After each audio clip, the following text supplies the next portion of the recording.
saya Maulana Zaki Ilmiansyah dengan NIM B111.24.0044. Di sini saya akan menjelaskan tentang perancangan dan pengelolaan saluran pemasaran yang efektif. Yang pertama, keputusan rancangan saluran, menganalisis tingkat output jasa yang diinginkan pelanggan. Yang pertama adalah ukuran lot, adalah jumlah unit barang yang dibeli konsumen. Contohnya adalah membeli mobil untuk armadanya. Yang kedua adalah waktu tunggu dan waktu pengiriman. Artinya rata-rata waktu tunggu pelanggan saluran untuk menerima barang. Semakin cepat pengiriman, semakin disukai oleh konsumen.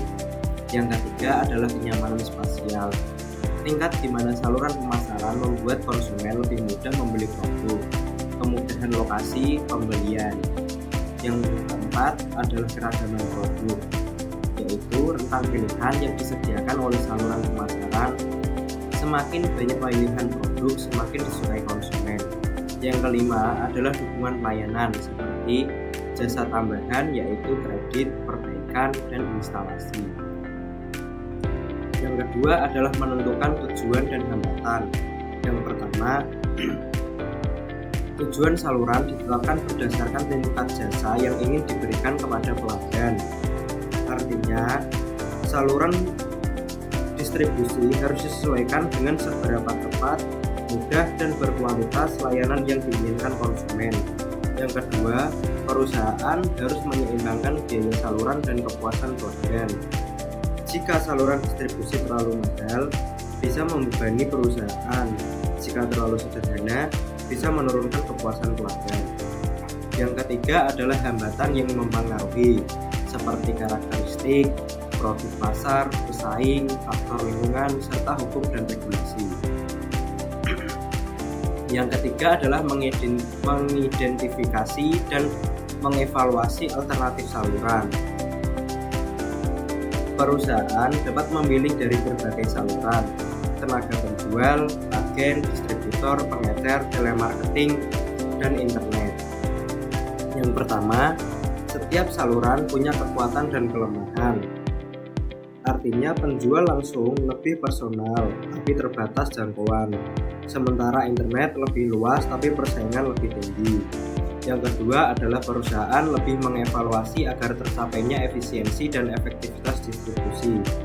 Artinya efisiensi adalah hemat biaya, dan efektif artinya tujuan tercapai dan pelanggan puas.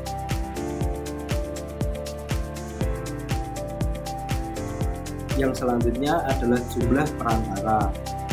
Yang pertama ada distribusi intensif. Produk ditetapkan di sebanyak mungkin outlet, semisal minuman ringan seperti es jumbo dan lain-lain. Yang kedua adalah distribusi eksklusif. Hanya satu distributor di suatu wilayah.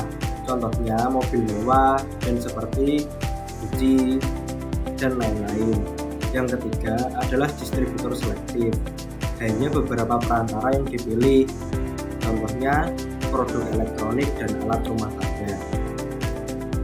Selanjutnya saya akan menjelaskan tentang syarat dan tanggung jawab anggota saluran.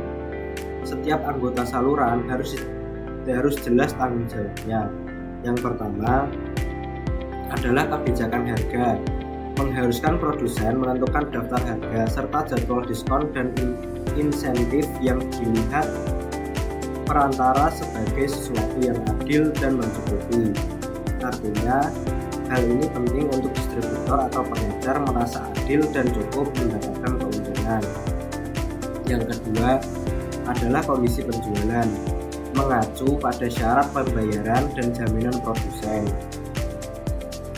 Yang ketiga adalah hak teritorial distributor, mengidentifikasi wilayah distributor dan syarat di mana produsen akan mewaralabahkan kepada distributor lain. Yang keempat adalah layanan dan tanggung jawab bersama. Harus disebutkan dengan seksama, terutama dalam waralaba dan saluran agen eksklusif. Selanjutnya adalah mengevaluasi alternatif utama. Yang pertama ada ekonomi, perbandingan biaya dan penjualan antar saluran. Contohnya, apakah lebih hemat memakai e-commerce dibandingkan membuka toko fisik. Yang kedua, kendali seberapa besar perusahaan bisa mengontrol jaringan.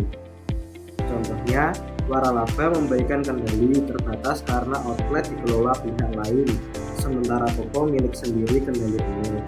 Yang ketiga adalah adaptif, kemampuan saluran menyesuaikan dengan perubahan pasar. Contohnya adalah saluran online lebih adaptif terhadap tren belanja digital dibanding toko tradisional. Adaptif artinya menyesuaikan diri dengan kondisi situasi atau perubahan yang terjadi. Kesimpulan adalah saluran pemasaran harus dirancang agar barang atau jasa sampai ke konsumen secara efisien melalui pemilihan perantara yang tepat, pemahaman kebutuhan pelanggan, adaptasi teknologi, dan penyeimbangan antara biaya distribusi dan kepuasan pelanggan. Sekian dari saya. Wassalamualaikum warahmatullahi wabarakatuh.